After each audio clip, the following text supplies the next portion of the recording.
बिस्मिल्लाहिर रहमानिर रहीम।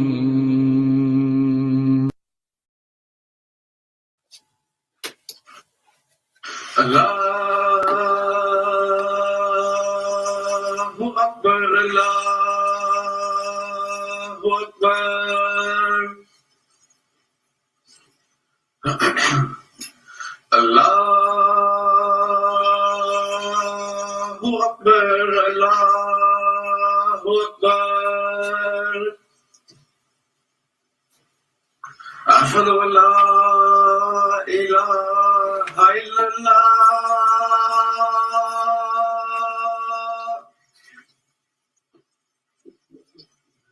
अशहदु अल्ला इलाहा इल्लल्लाह,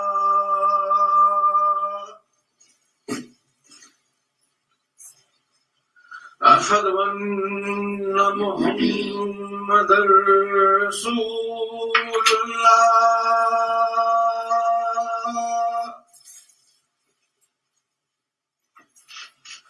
अशहदु अन्ना मुहम्मदर रसूलुल्लाह।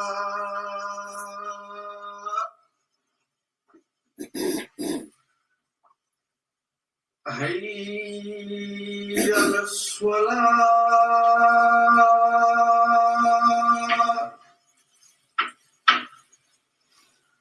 hayya alas-salah,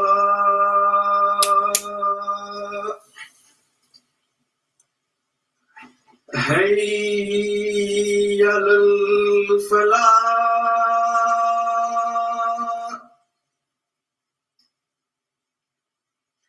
hayya alal-falah. Allahu akbar, Allahu akbar, la ilaha illallah.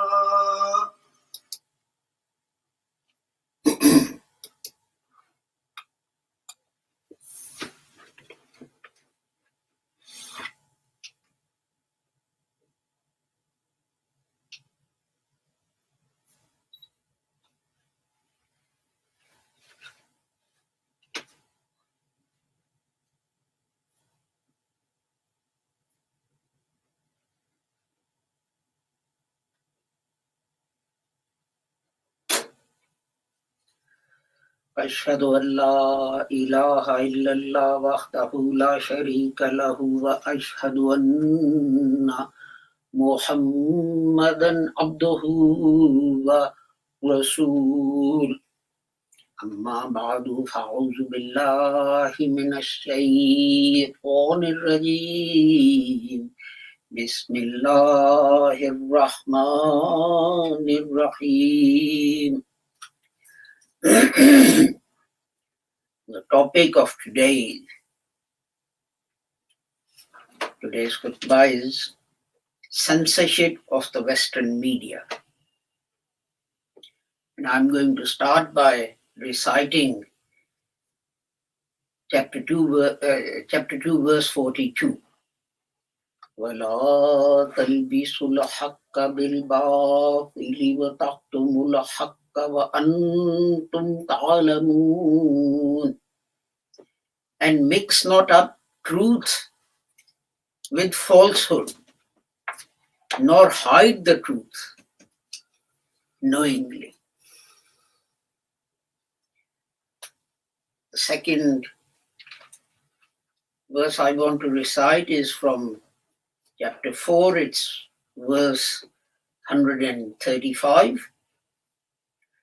Ya ayyuhallazina amanu kunu qawwamina bil qisti shuhada'a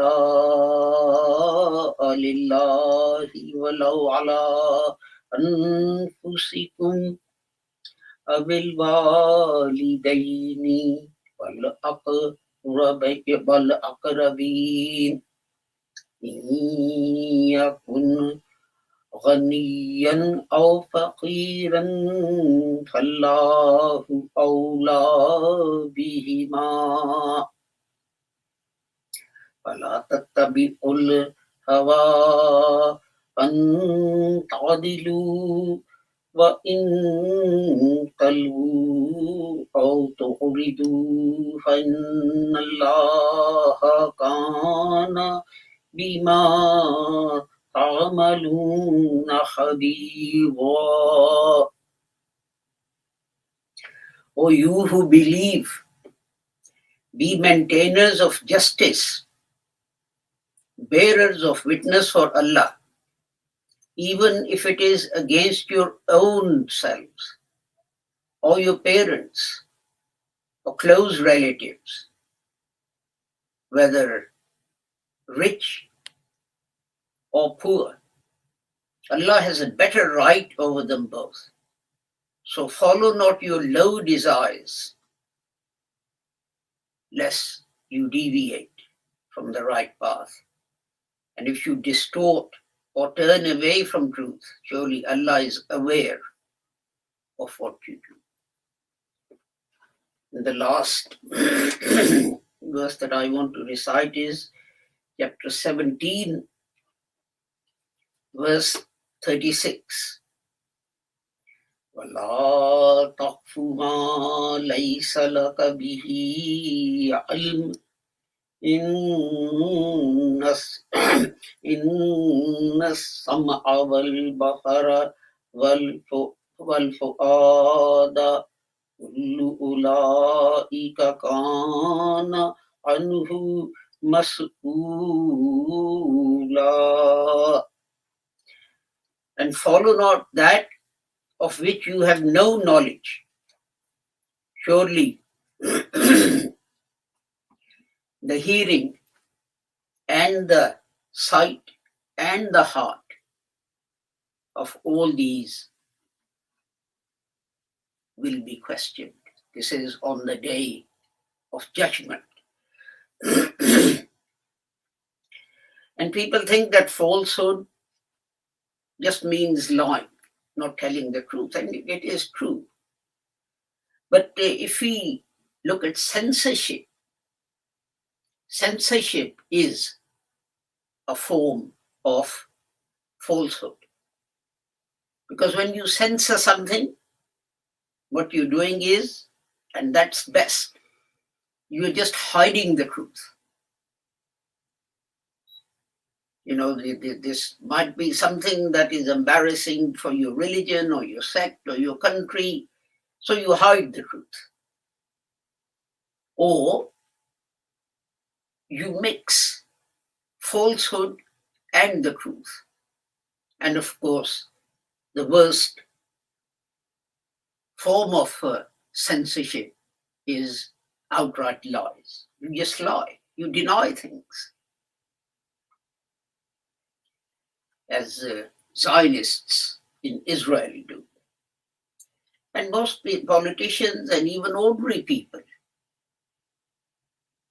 we follow such practices. And we try and justify them. You know, I'm supposed to support my family and my friends and so on. But this is not what the Holy Quran says.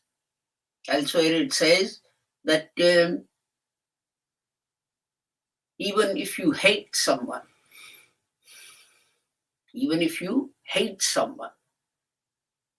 when you're called upon to give judgment, then do it justly and truthfully. Because if you're not truthful, how are you going to be just? And we see this happening daily in front of our own eyes in Palestine. Even after nearly 30,000 deaths. Remember, at most Israel claims that 1,200 people were killed by Hamas. But when you look at it, many of those 1,200 were actually soldiers in the army. And then some of them were actually killed by the Zionist army and not by Hamas. And at most, I don't know the figure. I was going to give a figure which is guesswork, so I won't do it. And even after 30,000 brutal deaths at the hands of the Israeli army, what we find is it is the Palestinians who continue to be silenced and dehumanized by mainstream journalists like the New York Times columnist Thomas Friedman. He compared Arabs and Muslims to insects and spiders. On a BBC program called The Apprenticeship, a Muslim contestant spoke his mind about Zionists, not about Jews, but about the Zionist murderers. And he was immediately taken off one of the programs, and he has been forced to attend classes to explain to him why this was abuse and why he shouldn't say these things in public. Has New York Times sent Thomas Friedman on such a course? When, as a prominent journalist, he says that Muslims are and Arabs are worthless. They're worth less than insects and spiders. But no. Did you hear about this on BBC? Did you hear about this on CNN? Did you hear about it anywhere? No. And yet, New York Times repeatedly takes into account protests from far right, I would say Nazi, pro-Israel pressure organizations, and publishes corrections and makes changes to stories which have already been published. What are they doing? They're actually complying with Israel's sanitized narrative. The corporate news media is giving Joe Biden and Benjamin Netanyahu the cover that they needed to continue this genocidal war. You see, the Holy Quran, one of the verses I quoted said, if I can find the page, and follow not that of which you have no knowledge. And that was why when I was going to give my estimate of actual Israeli civilians who died, I stopped because it would have been a guess. But we find President of America, Joe Biden, coming on television and saying that he has seen babies being beheaded brutally. And that's just been brushed under the carpet. News media asked for evidence. They said produce the videos, the photographs. And there were none. It was just a lie, Zionists told him, and he simply believed it without checking. For God's sake, you have FBI, you have CIA, you have satellites, you have agents and spies in every corner of the world. And you couldn't check the truth? And you made that statement? Shame on you. But the American media just brushed it under the carpet. There is something called the Committee for Accuracy in Middle East Reporting and Analysis, called CAMRA. And it is an active fascist, almost Nazi Zionist organization that fights for so-called corrections across the media. And they've succeeded in getting dozens of corrections at the New York Times to make its reporting, which they regarded as being insufficiently pro-Israel, to make it more pro-Israel, including what is going on in Gaza. The short for this committee is cameras. And they have aggressively, this Nazi, this committee of Nazis is called Camera.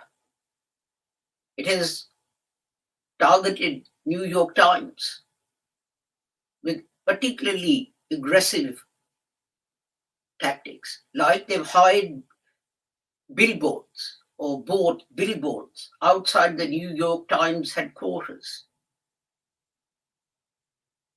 Why have they done that?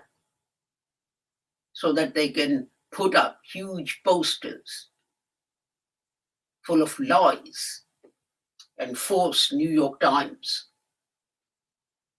to so-called correct their stories or replace truth with lies.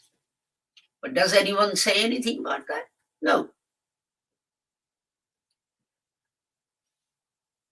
So what's the evidence? Well, since Israel's war on Gaza began, the New York Times has removed the use of term occupation from the description of Israeli military forces in the West Bank.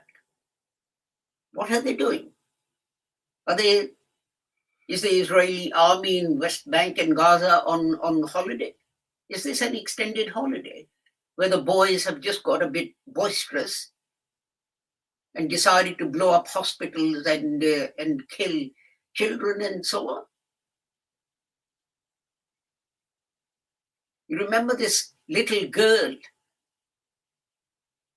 who had a mobile phone, and she was in the car and she rang around saying, please help me. My whole family has been killed by Zionist murderers. Please help me. Please send someone. And then the phone went silent. And 2 days later, they found that that little girl had been murdered by the Israeli army. And the ambulance sent to rescue her and her injured family, that had also been bombed and the medics killed. But you know what the newspaper said? You know what the BBC said? She was found dead. Oh, she had a heart attack, did she? Or did she have a stroke and she died? Why didn't you say that she'd been murdered by the Israelis? Who bombed the ambulance? It wasn't that the ambulance's doors were open. The ambulance was okay. And they found dead medics inside. The ambulance was actually bombed and a little girl was murdered. But apart from a brief mention, the world moved on. It was Camera that told New York Times not to use the word occupation for the Zionist murderers' occupation of West Bank and Gaza. And we have the free CNN. What does it do? It submits all its reporting to the Israeli censor before airing it. This is, the Israeli censor is going to let them tell the truth, are they? There is a website called The Intercept, which fights for truth in the Western media. And it has analyzed 1,000 articles from newspapers like New York Times, the Washington Post, Los Angeles Times, etc., and found consistent bias in favor of Zionists and against Palestinians. Words like slaughter, massacre, horrific are used exclusively,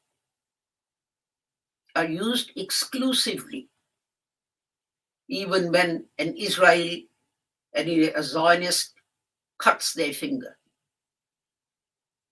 or a Palestinian cuts a Zionist finger. But when Palestinian hospitals are bombed and babies in incubators killed,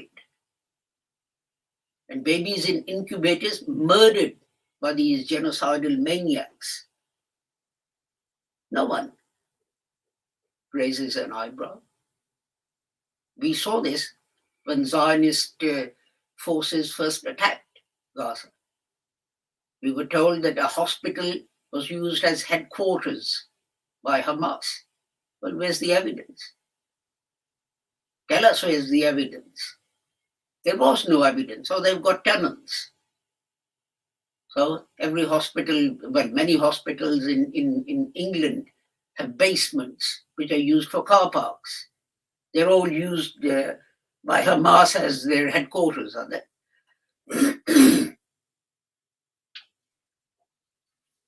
But the people to blame in all of this are Muslims. We are to blame for this state of affairs. It was 150 years ago that God sent the Mujaddid of the 14th century, the promised Messiah and Mahdi, Hazrat Mirza Ghulam Ahmad.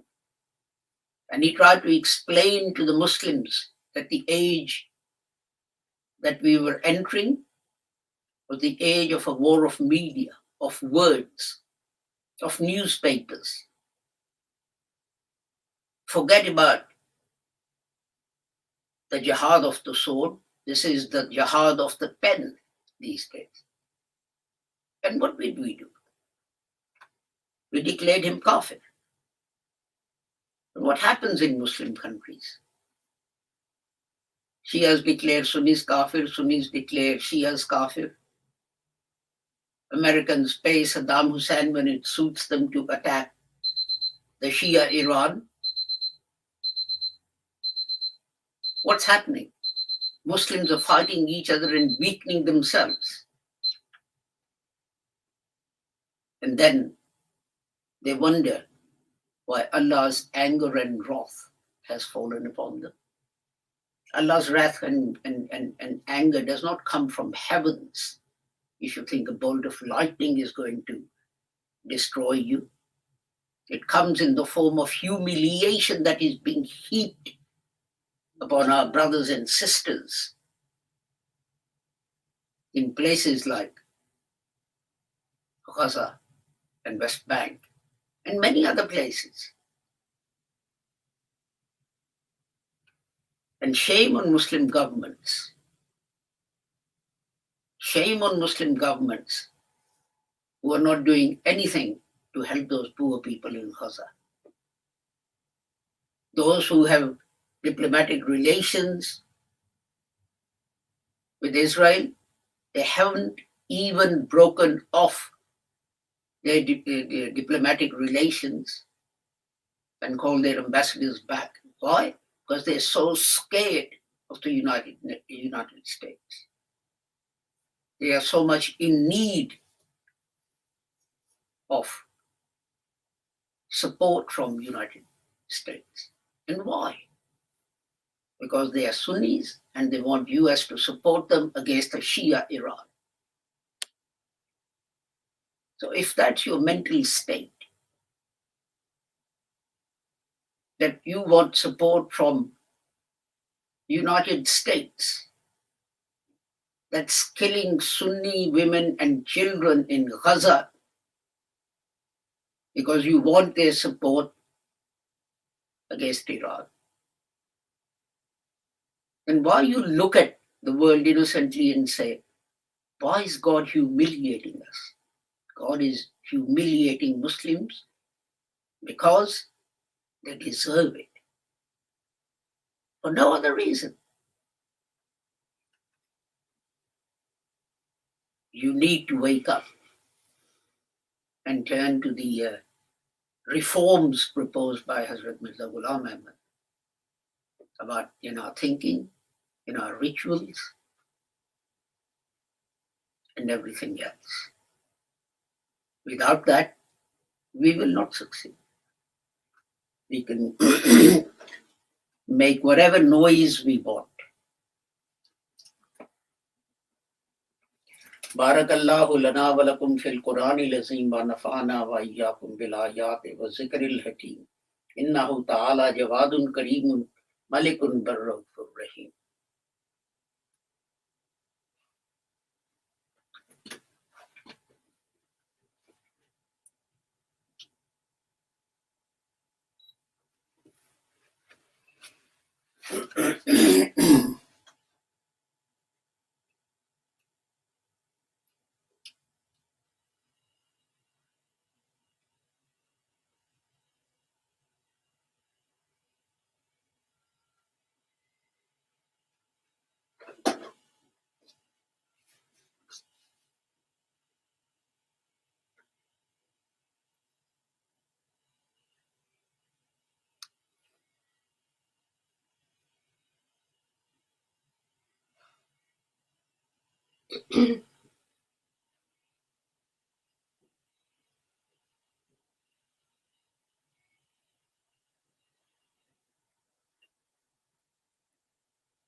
Alhamdulillah.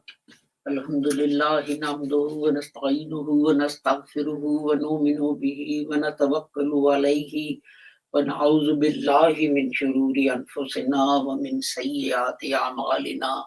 Man yahdihillahu fala mudilla lahu wa man yudlilhu fala hadiya lahu.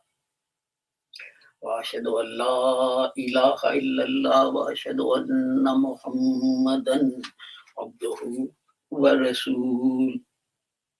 Allahumma salli ala Muhammadin wa ala ali Muhammadin kama sallaita ala Ibrahim wa ala ali Ibrahim innaka Hamidum Majid.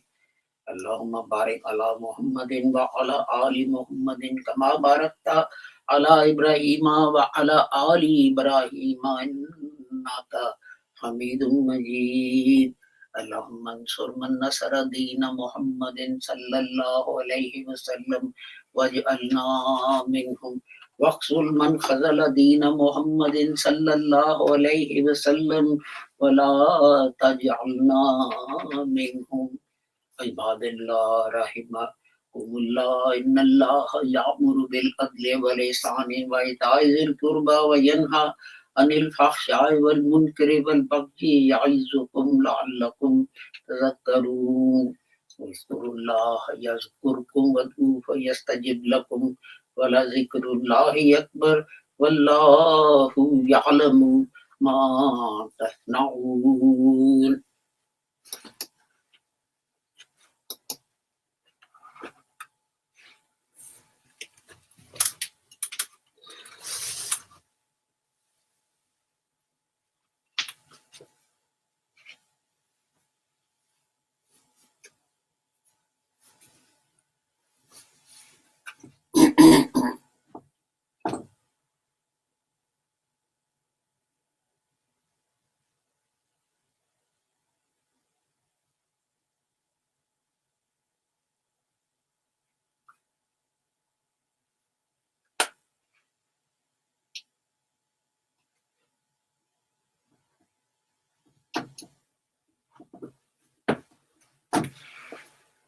Allahu Akbar, Ashhadu an la ilaha illallah, Ashhadu anna Muhammadar Rasulullah, حي على الصلاة حي على الفلاح قد قامت الصلاة قد قامت الصلاة الله أكبر لا إله إلا الله الله أكبر.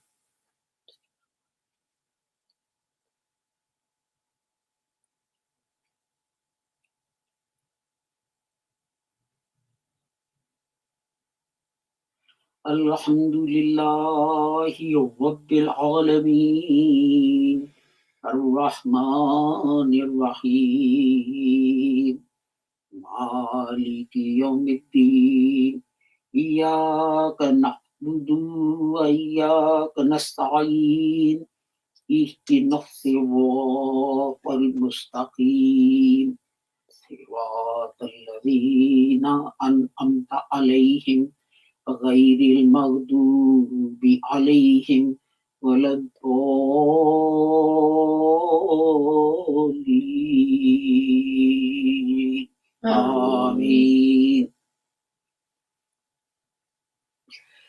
لإيلاف قريش إيلافهم رحلة الشتاء والصيف فليعبدوا رب هذا البيت الذي أطعمهم من جوع وآمنهم من خوف.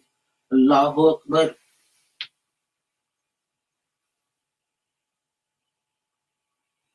سمع الله لمن حمده ربنا. الله أكبر.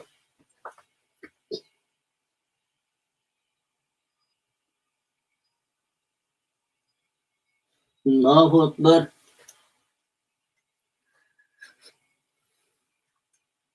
الله أكبر.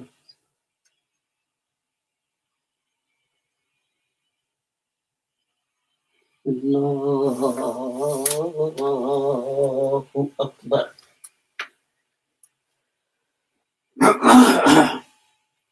الحمد لله رب العالمين الرحمن الرحيم مالك يوم الدين إياك نعبد وإياك نستعين اهدنا الصراط المستقيم صراط الذين أنعمت عليهم غير المغضوب عليهم ولا الضالين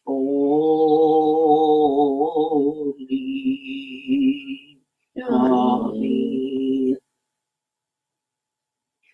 إنا أعطيناك الكوثر فصل لربك وانهر إن شانئك هو الأبتر. الله أكبر. سمع الله لمن حمده ربنا. الله أكبر.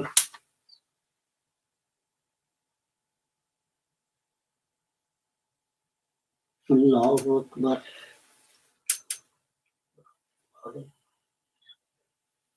الله أكبر.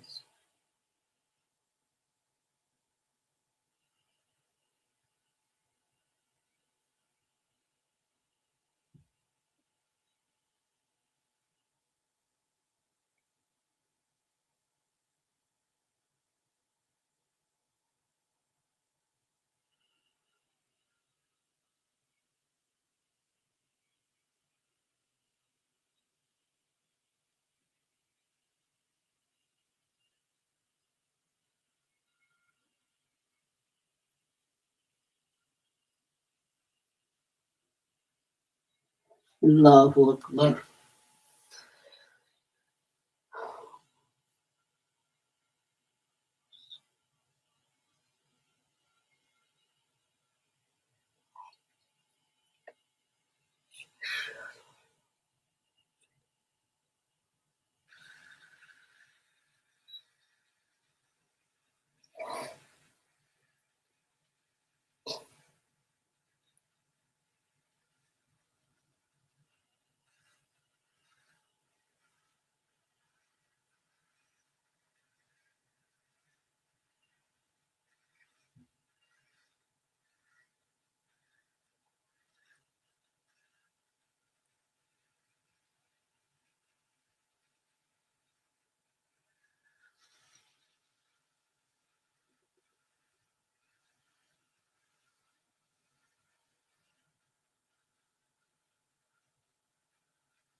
Assalamu alaikum wa rahmatullah.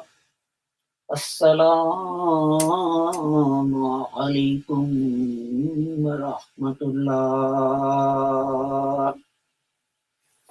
Astaghfirullah. Astaghfirullah. Min kulli dhanbin.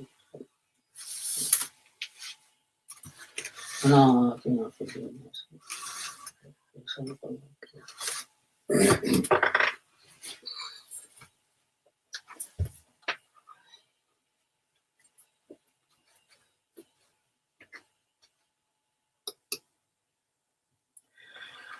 Thank you for joining us for our Friday service today. We apologize for not being able to bring you the service last week, which was February the 9th. Although the khutbah was prepared for that day, and some notices I sent out said Friday service for the 9th. The reason was that the internet collapsed. In fact, even today, half an hour before the service, the internet suddenly collapsed, but and took mercy on us and came back again. But anyway, apologies for that. There's not a lot we can do when things like this happen.